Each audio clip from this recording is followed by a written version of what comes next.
When I was 25, I was walking down the streets of New England and I was attacked and beaten and raped. Almost every woman I know has had some form of interaction that was definitely unwanted and to different extremes. One of the questions that people have asked me so often when they hear what I've gone through is, Nancy Gale is the founder of Jamah, a luxury handbag brand, and Ambition. As an entrepreneur, designer, activist, and speaker, Nancy has built a business that seamlessly blends craftsmanship with purpose. With a powerful personal story of resilience, she's on a mission to inspire the next generation of changemakers. During this time, was Jamah Bags started, and how did the decision come to be to get into luxury handbags? So I started Jamah in 2000. The first thing I had to tell myself was, I just want to build something really special. What makes these materials so unique or rare? Like, what's the difference from a quality perspective? It's a big process. At what time did you get the spark for Ambition, and what was the driving force behind Jamah? The point of Ambition is to... What's the best advice you've ever gotten, and what's the worst advice you've ever gotten? Worst advice I've ever gotten is, and the best advice, honestly, is... All right, welcome to the Built for This podcast, Stories of a Maverick. Today, where we talk about resilience, reinvention, and the entrepreneurs who redefine success. So today, it is my honor to introduce Nancy Gale. I get to call her a friend, but outside of that, she's also a designer, entrepreneur, activist, philanthropist, speaker. Today, we're going to explore her pivotal moments, entrepreneurship journey, and the future of her nonprofit Ambition. So welcome, Nancy. I'm so excited to be here for multiple reasons. I know, I'm excited too. If you're listening or watching this on video and you see our general excitement towards each other, it's because we love to geek out, whether it's video, on a phone call, or in person. So fun that we get to do this in a little bit of a different setting. I want to kind of start of what I call like the making of a maverick. So it all starts when we're little, how we grow up, where we grow up, is around us when we're a little kid. And so I'd love to start off by hearing kind of where it all began for you and sort of what your family life was like growing up as a kid. I always say I had a very charmed existence. I grew up with two extremely supportive parents. We lived in LA until I was just about 7, and we moved to Michigan. And, my dad used to joke that even at 7, I wanted to stay in LA, which is just so funny looking back, because I think the great thing about 7 is if you have two supportive parents, it doesn't matter where you go. Life is going to bring you a lot of joy and opportunity. And so it's funny when I look back and I connect the dots of my history. When I was very young, a bagel store opened not too far from our neighborhood. And we didn't even know what bagels were. And the New York Bagel Factory, I think it was called. And I said to my dad, everybody here is loving these bagels. I should start a bagel route. So we went to the store and they gave me a discount on the bagels, and I'd buy hundreds and hundreds and hundreds of bagels, and I had a route, and my dad and I would drop the bagels off at all the customers, and then we'd go skiing. This was our Sunday. And it's funny looking back as well. When I think about Ambition, when I was young, I used to put on these carnivals for muscular dystrophy. And we would raise all kinds of money, enough that I actually got to go on the Jerry Lewis telethon to give my contribution. So I think it's not an accident looking back that I have a business and I have a nonprofit. Do you recall your dad or your mom saying anything to you when you were little about like getting creative or starting these little kind of side ventures? Or did you just innately feel the like passion, the drive of like, I just want to go like do this? Yes. And my folks both worked, and they both worked a lot, and they both loved what they did. They were like, I saw joy in these sort of fulfilled, holistic lives of theirs. And so the only thing that we used to talk about, or that I remember when it came to work, was the joy of hard work and what it really takes. And that anything you want takes dedication and patience. So that was, I guess, sort of somewhere in the back of my brain so when I came upon things that I really felt were my thing and connecting with me, I knew it would take a long time for that to stick. Yeah. And do you remember any moments, because they both worked, of kind of maybe where you saw that resilience and grit come through? I know for me, one of the moments I remember the most being a kid was seeing my dad come home one night and he was pacing up and down the house. And I was like, dad looks like grandpa right now. He's pacing. And I was like, what's going on? And my mom's like, oh, work is really stressful right now. And I was like, kind of getting it, but not really understanding it. So I'm like, Dad, why are you pacing like grandpa? What's going on? Mom says work is stressful. And he like kind of laughs and he stops. He's like, you're right. I do look like my dad right now. I have to lay off 500 people tomorrow. And that's really hard because it's a mill and it's a town and this is these people's livelihood and I have no choice and we're shutting it down. And so I'm thinking about what I want to say and how I'm going to show up tomorrow. And I just remember feeling really sad, but also I don't think understanding the magnitude of what that meant at that time. And then as I got older and I got to go to your work with your parent day, and I saw how much people connected to my dad and how much people respected him and how much fun they had. And I just knew, I was like, that. I want to make sure one day that people remember me like that and that I have that impact and influence on them. So I'm curious if there was any kind of moments where you saw maybe it was inspirational or when you come back to that, the work ethic to get to that, where you sort of saw that in like full action in front of you. I'd say, and it's interesting. So from 7th to 11th grade, the better part of those 4 years, my mom was in the hospital. So she was in and out. She was in a coma for the first 2 years, in and out of a low-grade coma. And then the next 2 years, she would come home from the hospital on occasion, and then she'd end up back in. She had 13 major surgeries. We were told that she wouldn't survive. And what they did, and especially when my mom came out of the first coma, they would talk about this. And they wanted to make sure that I understood that what was going on with my mom was a part of my life. It didn't rule my life. So they were very, very good, not at shielding me from the illness, because my dad kept me completely in the loop as to what was going on. But it was very, very important to him and to my mom that I understood that life had to continue and work had to continue, and that our joy and our exuberance and our excitement had to continue. So I think what I understood was working hard and building something and being a sort of well-rounded person was going to be critical to their success in this case, and ultimately my success. So I feel like that was the beginning of my understanding what it means to drive through things. Yeah, for sure.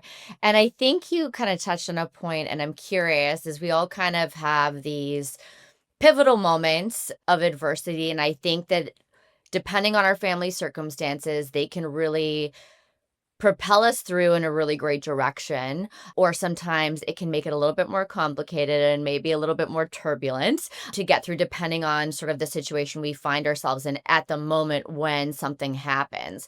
And we'll get to kind of Ambition's core program initiatives and Gemma as well.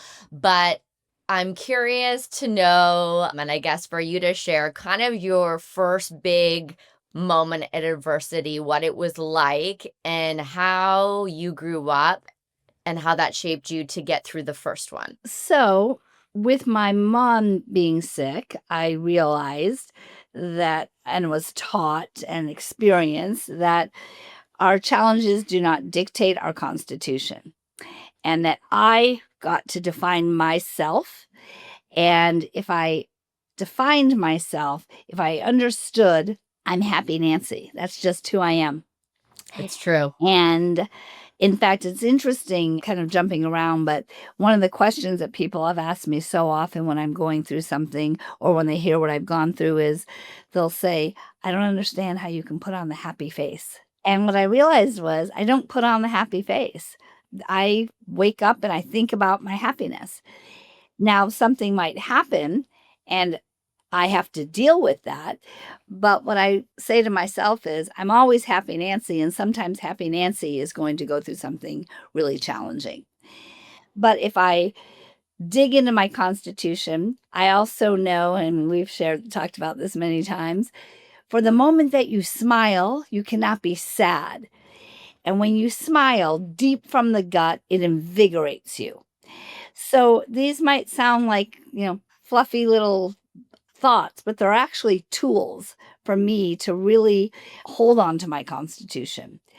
So I feel like that set me up. I didn't realize it was setting me up for what would come in my future. So after my mom recovered, thank God, like life went back to normal. Like we really didn't skip a beat. And then when I went to college, I Yeah. moved to New England, had a great life. And when I was 25, I was walking down the streets of New England, a beautiful, quaint little area, and I was attacked and beaten and raped. And it was after I started getting through that I realized how well set up I was to handle adversity. And in fact, I ended up wanting to volunteer for the Rape Crisis Center because that was the only thing in the 80s that was public where you could go to get some help. Right. But I immediately realized, even with the crisis center, and I'm not knocking it for anyone, but for me, the ads, the conversation around it felt very much like I was now a victim. And I didn't feel like a victim. I feel like someone who was walking down the street and crossed paths the wrong moment, the wrong time with the wrong person. And so I ended up, funny enough, meeting a gentleman who owned a series of self-defense schools. He said, well, you can come talk to the people at my self-defense schools. Yeah. They've, many of them have been raped, or they have kids that they want to be prepared to be able to handle themselves. So I go to my first meeting, and there are about 75, 80 women in the room. And we're sitting on these mats on like a gym floor. And I started off saying, hey, I'm Nancy. Just curious, how many people here have experienced sexual assault? How many people here have been raped? And maybe 2 half hands went up. So I then start telling the story of what happened to me. And there's a part of the story. Do you want me to share this part? Okay, so. Yeah, we're all the things, unfiltered, give it to us all.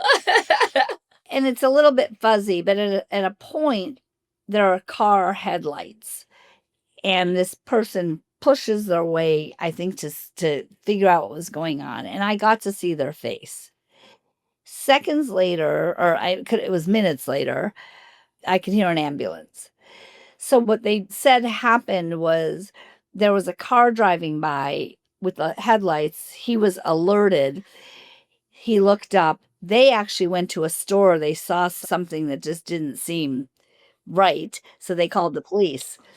I hear the sirens, and I have on a jean jacket, a Pepe jean jacket that I had just purchased, and it's kind of funny now that I went into the fashion industry. I loved this jacket. And it's amazing how our minds protect us. And now all I'm thinking about is how I'm going to remove this jacket, because I have determined that there will be enough evidence they can't have my jacket. And everything else is shredded. And I somehow wiggle myself out of the jacket, and I shove it behind this brush. And I'm going to go back in the morning and get the jacket, which I do. So in the middle of this story, everyone starts laughing. And in the middle of the laughter, I said, remind me again how many people here have been through something like this. And over 30 hands go up. And that's when I realized this wasn't because, oh, I'm so great, I made everyone so comfortable. Because for the moment that you laugh, you are empowered. And suddenly they were relating to someone who wasn't a victim, yet had gone through the same experience. Yeah. And so that really became like sort of the core foundation of my life is, we're always going to be going through things, whether they're as extreme as being raped Yep. or a mother being hospitalized or, God forbid, losing a parent, all of those things. But we get to decide how we take life on. Do you want your life to happen to you, or do you want to happen to your life? So all of this, jumping forward, became, trying to figure out how to word this. I guess the proof for me was a little over a decade ago when my mother was murdered in a home invasion. And again, I'd hear this constantly, you can cry. And in fact, and just sort of touching on that, I know a lot of people that are just criers. I'm not a big crier. Yeah, everybody handles it differently. Yeah. I will probably go inwards and be really stoic first. And then usually once I get a chance to like calm down, my nervous system calm down, then it's like, okay, I need to have like a little cry, but I'm definitely not the one who like sobs and sobs and sobs. Yeah. Yes. And there's this idea, though, that one who cries has dealt with their feelings. Right. You've And released. Yeah. yep. And so what I realized, especially with this situation with my mom, and then we went through, her case went cold and we had to pull the, I mean, it was just such a long series of events. And we eventually were able to get her case pulled out of cold case. I went cold after about 2 years. 5 years later, we pulled it out of cold case. And then we found the man who did this. So it was living with that. I mean, obviously, I'm already living with losing my mom, but I lost my dad. I lost him the way I knew he went the way he'd want to go. He lived a full, active life up till the day he died. This was a whole nother set of circumstances Yeah. that No one's expecting this to be the way that you lose ever. somebody. Yeah. And you realize how rare it is. The percentage of murders are actually a lot smaller in this country than what you think they are, Yep. especially heinous crimes like this. So that's what I would hear constantly is, you can cry, you can hurt. And I realized this is part of me now.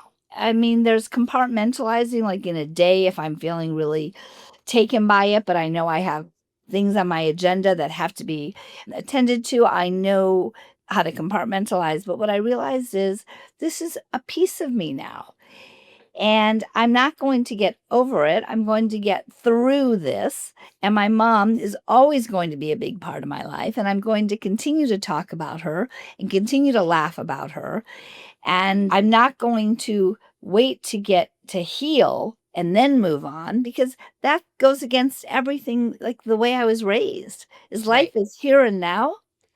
And I'm a big proponent of blending all the pieces of our life together, not trying to balance them all. And so this was now part of me. And I believe, I have these conversations so often where everyone says, everything happens for a reason. I don't believe that. And once you have a parent murdered, it's a very hard sentence to swallow. But what I do believe is that every single thing that happens is an opportunity for us to use to drive forward. So my mom's become a big focal point of my nonprofit, the way she lived. And that story has bonded me with so many of my students who don't look at me and think that I would have experienced something like that. Yeah, and I want to preface that because it's interesting. So, how Nancy and I met is we got put into a breakout room during COVID for women to connect with other women. And we were asked the question on whose shoulders I think you've stood on to get to where you're at. And I believe you went first out of the four women in that breakout room, and you told both stories. And I remember sitting there being like, huh, that was definitely not what I expected to hear. And then you have this bright energy and smile. You're giggling, you're laughing. And I was just coming out of a super traumatic breakup. And I was like, well, if I thought I had it bad, like, I don't know how I would have made it out that one. I just kind of skinned my way out of that experience. And I think what was the most impactful was seeing somebody experience things that the majority of most people won't probably experience in their life. I would say from like a sexual assault perspective, almost every woman I know has had some form of interaction that was definitely unwanted and to different extremes. But from losing a parent due to a murder and in a very horrific way, odds are, most people aren't going to have that. And there was this lightness and this big smile and so much joy. And it wasn't this woe is me, this happened to me, and that kind of spiral that ends up really just taking you down and almost letting whatever happened to you win, versus you coming out of that and taking every ounce of hurt, pain, feeling, and harnessing it in a way that allows you to succeed in a really meaningful way. And I think that kind of ties sort of to the idea behind Built for This, is that it's not glamorous. Like, you're not entitled to anything. Nothing's given to you. And I think it's really funny how much people try to protect what's happened to them and not share and make it look like it's been really easy and that life, had some troubles, but really, like, no, I deserve to be here. Like, it's just been an easy road for me to be successful. Those are true, true words. And so you come out of this, I mean, again, cold case, being able to solve that, wild in and of itself. And people can find this story. It's been on a couple shows now, Official Cold Case Files, and the whole story, which is fascinating. And during this time, was Jamah Bags started? Was it in the middle of its growth? So how did that all connect, and sort of how did the decision come to be to get into sort of luxury handbags? So I started Jamah in 2000, but it was very different then. I was working with a gal. We did high-end gifting in the entertainment industry. So it's very common, whether it's the studios or a TV show, when a movie or a TV show wraps, they buy gifts for everybody, crew and cast. It became a funny thing back in 2000 where producers would all try to one up other producers. But at the time, most people would go into a catalog and order a jacket and get the movie logo put on it. We decided to go in a different direction and make product that felt like retail and do really subtle logos like tone on tone stitching on the back neck or on the cuff. And we did everything from t-shirts to jackets to beautiful leather bags. And typically a show would come to us and say, we want either a sweatshirt or a jacket or a bag, Right. whatever that might be. And I found myself, as I was visiting the factories and I was using their designs, and then I started modifying things, and I just loved being in the factories. And that era of really high-end gifting was a little short-lived at that point. It was kind of on its way out because reality TV was coming in. And that was all about like slashing budgets. And so in the 90s, it was like big Hollywood. And so in 2000, when we started, we were able to kind of ride the end of that wave, and it was incredible. And then things started to change, and I started to change, and I realized I want to go into luxury retail. And some of my drive towards luxury, really, like living in Detroit during economic prosperity, I watched the Motor City kind of start its crash. But prior to that, like while I was growing up, I was always floored that we had the Motor City, we had economic prosperity, we had great architecture. I mean, Detroit was just booming. But when it came to fashion, nobody believed that Americans could really produce real, like ultra luxury, sophisticated fashion. So that was always something just in the back of my mind. I think the more, we were actually working with factories in Canada, I started realizing I couldn't get that out of my mind. I didn't want Jamah to be a crew gift brand anymore. I didn't want it to be a brand. I wanted it to become known as a true ultra luxury handbag house made in the USA. Which is no small feat, because if you think about, kind of you feeling born and meant to be in LA, I totally agree. I can't really picture you anywhere else. But I think what comes to mind instantly, you think Rodeo Drive, you think Hermes, you think Louis Vuitton, like everything's coming out of France or somewhere in Europe. And it's like, how do you kind of enter what is a very competitive market, and then what is, I think, glamorized to be these big fashion houses and families that just kind of own this space? So how did you approach kind of getting in there and getting noticed? So the first thing I had to tell myself was Jamah would be that preeminent luxury brand, and it would be a handbag house. And being made in the USA would eventually become something people really wanted. Um, that had to be so embedded in my brain because I knew the hardest part was going to be listening to everybody tell me that would never happen. Yeah. I can't even count those conversations. There I will can never be another imagine. big house. That will never happen. No one cares about the USA. Yep. And so, in fact, I used to work with this one showroom, and one day he opened my bags and he said, I don't know why you're using this suede. Just use, like, there's inexpensive silk like everybody else. And I said, I can't do that. And so I knew that my biggest asset was going to be patience.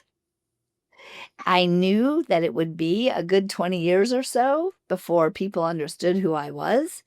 Also, there's this theory in luxury that after 20 years, you're a vintage brand. Hmm. Knowing that, I had that 20-year marker in my mind. I also knew that I didn't want to create a brand where I say, once I got here, my life and brand began. I wanted to enjoy the entire process. One of the things I did too was I just started reading as much as I could about the big brands and realized so quickly when you look back at, like, take Chanel. Coco Chanel started in 1914. Before the brand was really a household name, like not just in the elite, it was the 1950s. It took many, many, many years, but we are so used to fast fashion now, even in luxury. We're used to everything being fast. I remember even when I was considering getting funding and like talking to angels and VCs, and the first question was always, what is your exit plan? Uh-huh. And I thought, I just want to build something really special, and then that will all happen to me. Right. And so I just knew I had to put my foot on the gas, drive forward. A big lesson for me was when people would tell me that this can't be done. In fact, I'll never forget it was on the 10 freeway with a friend, and I told her, I said, Jamah is not a brand. It's going to be a handbag house. And she kind of rolled her eyes, and everything in me wanted to convince her share my vision and convince her that I knew this would happen. And I started realizing, wow, that's a lot of energy. Yeah. I need to put that energy into building this brand. I also had to account for what I knew would culminate in years of mistakes. So I just pushed forward, and it didn't matter to me what people thought, not in a way where I don't care about them, but I couldn't let people's lack of vision stop me. And that was a really big lesson also. When people tell you something can't be done, for me, I can see something that doesn't exist and then build toward that. Some people can't do that. They can do a lot of other things, but that's one thing for me that I kind of live for. It's the exciting part. Yeah. And you're not, some people, it's deer in the headlights when they hear it and like, nope. And other people are like, oh, okay, let's go. Yeah. Yeah. So when they're telling you you can't do it, what they really mean is they can't see it. And if they can't see it, they don't think it can be done. So I realized I don't need to be defensive. I don't need to convince them. I don't need to be angry with them. I need to just say to myself, that's fine, and move down my own path. Mm-hmm. And I remember you telling me, from sourcing materials and design, because one of my question was, it baffles me that people will pay like almost like $500,000 for an Hermes bag that might be like this small because, let's just say they've only made 100 of them. And I was curious, what is the difference? What makes these materials so like unique or rare? Or like, how would you kind of communicate sort of your brand against that of what's the difference from a quality perspective? So a few things with the skins. So the skins are graded, grade 1, grade 2, grade 3. It goes on, but we only use grade 1 skins, which means there are no markings on them. So, just that process alone, finding the skins without the markings, that's number one. Number two is the painting. So, even when they're painted a solid color, it's a big process. It's a lengthy process. The base painting, the time in between, the finishing. In fact, we do a lot of bags in Himalayan crocodile and Himalayan alligator. And so it's meant to represent the feel of the Himalayans. That process, because the in order to get that look, the paint is dotted on. It's 90 hours. Wow. It can be up to 90 hours to do a full skin. And then the manufacturing of my bags, first I use one person start to finish. So your bag is only made by one person. Everything is hand cut. We do a lot of hand sewing, and even at the machine, we hand pump the machine. So a bag can take 20 to 100 hours to make. And then, of course, we're in the USA for me, so we're paying Top good dollar. rates for that. Yes. And with my product, I call it sort of a personalization on steroids. So you can request a particular skin. You can request your hardware finish. You can request your lining color. Now, you can go onto our website and order from what we have. Even then, you have a lot of choices. But then you can, right, if you buy the bag for somebody, we do inscriptions that can be full love letters. We've done people's wedding vows on the inside of a bag. So we do the inscription, we deboss it, we antique it, and then we on leather, and then we sew it inside the bag. We will also do, if you'd like, a video of the making of your bag. Super cool. And it's been really neat because now I have some clients that they'll buy a bag, say, that ultimately will go to their granddaughters. And so they put special messages inside so that there's real history to it. Yeah. I And we love it. also guarantee we guarantee all the craftsmanship, all the workmanship. I should preface it's not only women's bags, although there's, I would say, a little bit more variety on that side, but there is male bags as well. And I guess as you started to kind of hone in on that craft and really get, I think, solid in your niche of, the bags that you curate, create, and all the details, is there maybe a moment or a person who received one of your bags by maybe surprise and or requested one that was kind of your I made it moment? Oh, goodness, a couple things. Well, the earlier 2000s, Brad, Angelina, together at the time, bought 9 of my bags. Ooh. And suddenly I started seeing him carry them in People magazine and other magazines, and that turned into that put us on the map, definitely. And especially 20 years ago, celebrities carrying your bags were a much different thing than now, because not everybody was a celebrity. We Well, didn't now have social media. we didn't have any of that. Yeah. And then I've had, we've had some great celebrity clientele. We've had, I was commissioned to do bags for the Clinton family.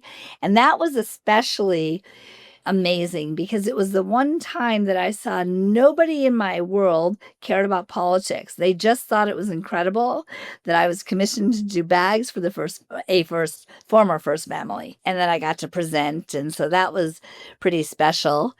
I had one year my brand, and it was a year after Hermes was chosen to be the gifting for the Bank of China. And then I got to see video of everybody opening their bags. I think there were 9. It was there were a lot of traditions behind it. But funny enough, they wanted the bags that I had done. The one I did for Bill, they gave to the men, and the ones I did for Hillary Clinton, they gave to the women. Okay. Funny enough, I had one of my bags was on the Gilmore Girls revival. I was excited. I mean, it was cool that they paid full price for the bag. I had no idea the attention that would get. It was mind-blowing. I thought we've been in Vogue, In Style, the list goes on, and then Rory Gilmore. And that show's got a big following. Oh my gosh. And the women who used to watch it were now in a position to afford a brand like mine. Yeah. But I'd say one of the most exciting directions of the brand was a few years ago, I launched my Jamah motor car collection. And so I'm doing these bags to reflect high-end car collectors' cars. And that's been absolutely incredible. I've been like sort of in this car circuit now. I've been working with some pretty big car companies. We've gotten to do all the like Pebble Beach Car Week, the Quail. These are all like, sort of the places to be in the car world. And I actually had a client who came to me and he said, "Look, my wife is my biggest fan, but she doesn't race." And he had a 1965 red Alfa Romeo with a yellow marking over one wheel well. So, because Alpha, their logo is a serpent, I said, "Well, we've got to do the bag and snake." So we did a red snake bag. I designed it so that the one side would be yellow to match that marking. And then he wrote a beautiful note and we inscribed that and we did the making of the bag. And I actually got to be there when he presented it to her. Ah, And that's he awesome. presented it to her by handing her the video. And Love it. so I've gotten to really connect with that's been what's so amazing is when I do commissions and when I do car pieces, I get to really connect with the client. And now some of my clients, and I know we'll get there, but they are starting to mentor and donate to Ambition. Yeah. And that's a perfect segue. So I was going to ask, so at what time did you get the spark for Ambition and sort of what was the driving force behind that with Jamah? So I had always loved the idea of working with youth. My mom worked with youth. And the more sort of upscale the brand became, I kept thinking, gosh, I'm working around people that have so much access, so much exposure. I grew up with a lot of access and exposure. And that I realized was the real difference, right, between the haves and the have nots. It's not dollars, it's that. So For I sure. kept thinking, gosh, what happens if you didn't grow up at my dinner table? Where do you get that access? Where do you get that exposure?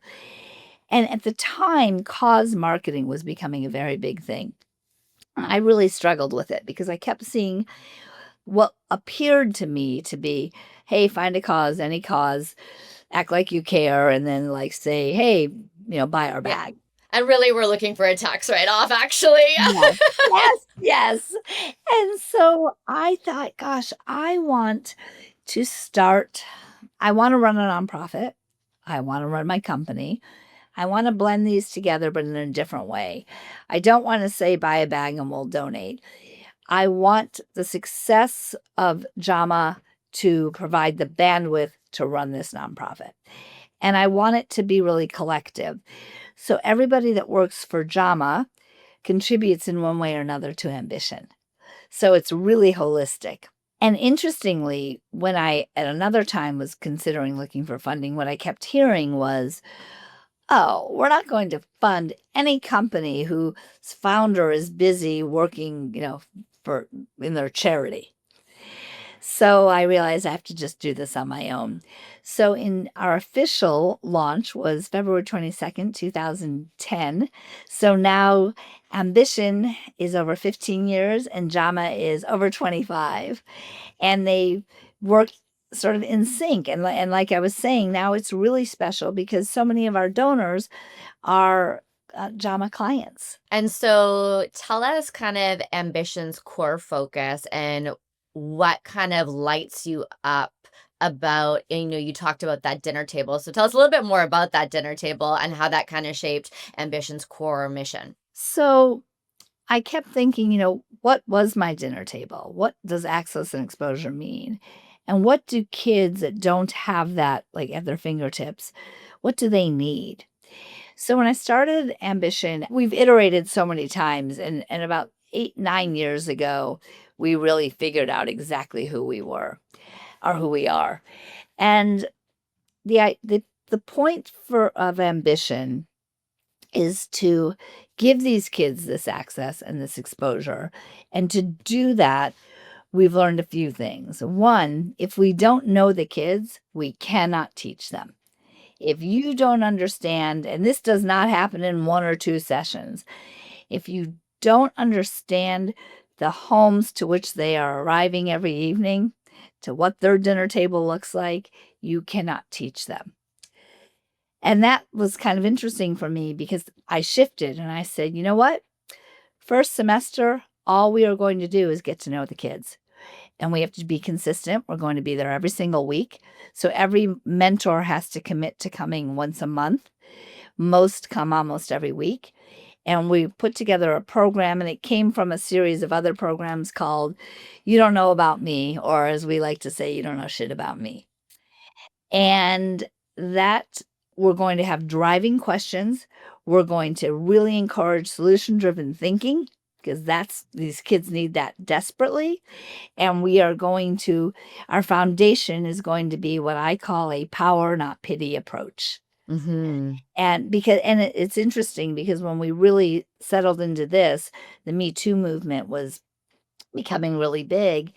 And what I saw was a lot of people ranting about their problems, and it doesn't take away, these things are real. And Yeah, it needed to be talked about, but it definitely got a little out of control. And I think the core of what they were trying to do got lost along the way. that's perfectly said. That's exactly it. So I thought we need to also focus on solutions. So all we do the first semester is get to know the kids. And the second semester, again, how we've iterated, is we focus on marketing. Because we work with boys and girls, we work mostly with teenagers in some 10th, mostly 11th and 12th grade. And the one thing I know is it does not matter what they want to do in the future, what sex they are, how old they are. None of these kids are going to suffer from learning marketing. Whether it's how it helps them get into college, into a trade, into law school, whatever that may be, they're all going to benefit from that. So and it's really fun because what we do second semester is we actually have a merchandise line. But one of the tools we use to teach them marketing is we give them the assignment the beginning of second semester and say, who is someone in this world that you would love to meet? It can be a musician, a celebrity, a scientist, a politician, just anyone that they want to meet. And then we do a marketing campaign, and the kids understand that. So they study the person, they do all their research, then they put together a script. They learn that the idea behind this ask is not, hey, so-and-so, you're so cool, we want to meet you. It's figuring out a way to make that person feel that they're missing out if they don't meet the ambition kids. And so ultimately, we've done these, and our first special guest was Richard Branson. So that was pretty cool. There have been actors and athletes, and what it does for the kids is, and this happens every time, is they say, wow, we just realized if we do the work, we can make anything happen. And that's the fire. For sure. I think there's something so powerful when you realize that access doesn't necessarily mean you have to come from an ultra wealthy family or an Ivy League school, that if you are committed and curious and come in with a well thought out plan, people aren't as far away as you think they are to get that. And I think generally people want to share their experiences, and majority of the people actually are pretty kind for the most part, and not these kind of big scary people that are in some sort of separate bubble from everybody else. That's such an important point. And as you've seen what happens in the classroom is these kids start realizing these mentors that they think are like way up here live the same lives they did. Yeah. And then I think that kind of perfectly touched back to the sort of the You Don't Know Shit About Me campaign, which I think is really powerful. And I think it's a great way that sort of loops back in your experience. And I think, like me, you've had probably the same judgments when people meet you. Oh, here's this like blonde, bubbly female, like nothing bad's happened to her. Like I was a cheerleader, like what could have gone wrong in this girl's life? You know what I mean? She hasn't been through adversity or anything. And then all of a sudden, you know, because there isn't this like hunched over sad presence of somewhat of a victim mentality or that pity mentality. And then you open your mouth and you talk about what's happened to you, that all of a sudden you see some people's defensiveness and or skepticism start to like drop a little bit. And if they were kind of trying to be tough or disengaged, all of a sudden they're looking a little bit more closer, especially when you're a teenager because you're already getting spoken to by adults all the time. And you're like, listen, I've already got it all figured out at 16. So let me tell you. And then some people like are all standing in front of you like, look at all these like rich people. What are they going to tell Yes. me? We have nothing in common. Yes. And then all of a sudden, oh, I didn't come from that, or I didn't go to an Ivy League school, or, you know, I've just worked really hard. And then you're like, oh, okay, so maybe there's something interesting here for me to learn. And I think that that's such a powerful thing to witness and then create the space for those kids to actually share what's going on for them. You know, it's been so remarkable. And I'll explain what an official you don't know about me is. I mean, you know, obviously, but so the kids work all semester in small pods with some mentors, some students, figuring out what their official you don't know about me will be. And by the end of the semester, the students and the mentors film their official you don't know about me. So what it is they get on camera and with power, not pity, they announce their greatest challenge. And then, most importantly, and referencing what we were saying earlier, they share how they got through or are getting through it. And that makes them leaders because when they do that, other students or adults then start saying, oh, wow, that happened to me. That might help me. And now they've helped people and they've risen into this leadership position. And then what's really great is at the end, they wrap it up with what we call a humble flex. And the announcing of the humble flex is really cool because it shows, right, that we can hold two truths. I can go through some of the worst things in the world and share how I got through that. And then I can tell you like a fun fact about me or it gives us kind of bragging rights. And it shows people that without a doubt, I am this well-rounded person. And what's been really interesting is seeing the shift in people's faces when you go from announcing something that was so hard and how you got through it. And the humble flexes that, I mean, they're all over the map. But we end on a piece that tells you something exciting about that person. I love it. And I think too, in a world, and especially when I think of what I went through in high school and all the challenges and all the bullying and all the different things, there wasn't social media at that time. I can't imagine what life would have been like had another layer on top of it. And now you have all these kids where they're communicating mainly through emojis, through social media platforms. There isn't a lot of having to kind of emotionally connect or necessarily always read people's body language and really engage in a way that's meaningful. It's very removed, which I find interesting, which from my perspective, when I'm starting to interview people who are in their early 20s, you can see it. They don't know how to talk about themselves. They don't know how to talk about their strengths, to communicate that in a way that's going to be transferable into a role, or even for, I think, college or university, of how that's going to actually make them a better candidate. And because I don't have that traditional background, I'm always looking for the underdog in interviews of like, show me the grit, show me the hard work, like talk about it, like that you can see it viscerally lights them up in a way where you're like, that's who you want in that role. Education, we can teach them those skills. Like they don't need to come from XYZ, not to take away from education, it's good, but not everybody's path is the same. And I think to start to realize that when you speak your truth and you hold yourself in a certain kind of way, it allows other people to see themselves in you. Oh, yes. Yes. And then that community and that connection piece where I think a lot of people do really feel isolated and kind of by themselves a lot of the time is like some magic that is really easy to create, but for whatever reason, the world is pushing away from that right now, which I don't quite understand. Yes, it's really well said because that's the fact of right now. Yeah. And so people listening are really curious about ambition and how they could support you or get involved in some kind of way because this speaks to something in their soul beingness. How do they get involved? So you can go on to ambition.org. Mm-hmm. Gosh, we have so many ways. I mean, we have like on the sort of simple side, like we're selling our branded merchandise. It's sort of our Girl Scout cookie model. We are always looking for volunteers. We do some projects that can be done on Zoom. So if someone's not close to a classroom, we have ways that we can connect them with the kids.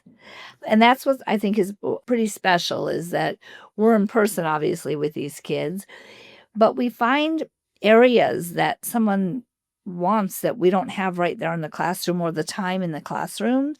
We're setting up these kind of mentor connections with our students. And there's always donating, obviously. Yep. um, and then we always encourage people, if you go on the site and you think there's something you can offer that you don't see, let us know, reach out to us. Perfect. And then in terms of what's next for Ambition, I know you've been kind of looking, changing the model a little bit and how you want to kind of approach it as you look into the future. So what does kind of your future vision for it look like? So it's taken a long time, but we are just about have it figured out. We are partnering with the Boys and Girls Club, and that is so exciting because it's allowing us to scale. So the idea, the plan, is that anyone who is near a Boys and Girls Club, fall of 26, we can help them run an Ambition program. So we have a loose curriculum. We have requirements as to what it would take to run one of those. So people can get involved by running an entire club. Or one of the things I'm really excited about is we're starting club programming in high schools with just the You Don't Know About Me club. And that is student run, but it's mentor backed. So we can, anyone who's interested in doing something like that or has a kid that's in high school and they can share with them how to run that club. So our ultimate goal is that we are nationwide with Boys and Girls Club partnership and that we are in any and every high school. And the neat thing about the high schools is the You Don't Know About Me club is in some of the wealthiest and some of the most distressed areas because every kid needs this. And it's also a really beautiful way to bring these kids together. I love it. Yeah. And we also might have a book coming soon called The Wanderlust Warrior Project. That was out. Okay. Yes. Yep. That was out. So and I have a where can we chapter get in the that? book. I will send you that link. Okay, perfect. We'll make sure that's available for people to go away as well. And then kind of wrapping up with some like key questions / takeaways. I know you mentioned a lot of people told you no. So I'm curious along your journey, what's the best advice you've ever gotten and what's the worst advice you've ever gotten? Worst advice I'd ever gotten is always go to a professional. Now, it's the best and worst advice, but what I found really was the subtext was go to a professional who can tell you you're crazy and that won't work. The worst was also you shouldn't be working so hard. The worst was you have to find a way to balance your life. And which I know is the topic of the day. And like I said earlier, I think what we have to do is blend the components of our life. Yeah. And, the idea of it's a little frowned upon. Well, there's a lot of the older generation that says, oh, this whole thing about being passionate. People say if you love what you do, you'll never work a day in your life. Okay, that is my least favorite advice. If you love what you do, you will have what it takes to work really hard. Yeah. But what I don't like about if you love what you do, you won't work a day in your life. To me, that sounds like work bad, everything else good.